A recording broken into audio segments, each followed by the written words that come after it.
ደግ ነው። ደግ መሆንን ጥሩነትን እንለማመድ። ጥሩነት መገለጫችን ይሁን። ይቻለም በጣም ብዙ ጭካኔ፣ በጣም ብዙ የሚያስጠላ ነገር ሞልቶባታል።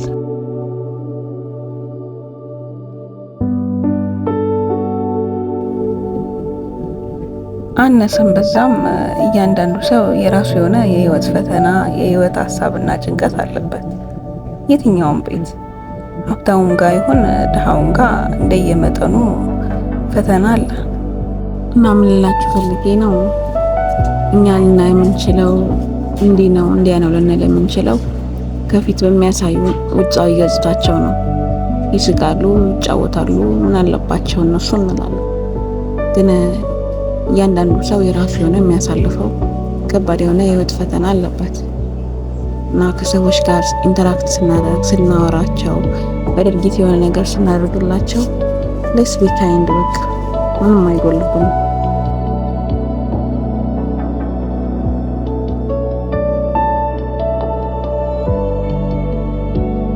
ምናልባት የኛ ትንሽ ቃላት ወይ ያን ሰው ሊሰብሩት ወይም ደግሞ ሊሰሩት ይችላሉ።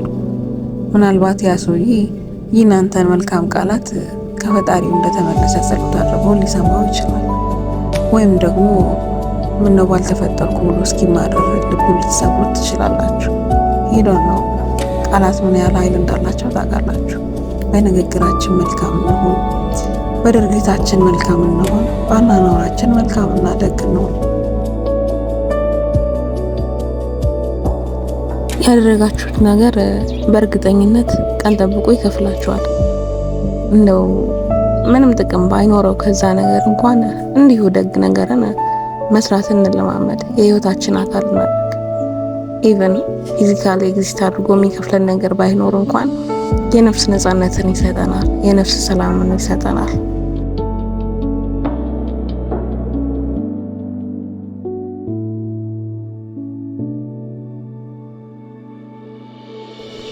ለአንድ ስትሬንጀር መልካም ሰው ስትሆኑ ማንን ሰርቭ እያደረጋችሁ እንደሆነ አታውቁ ይሆናል። ምናልባት you are serving God, you are serving angels in person።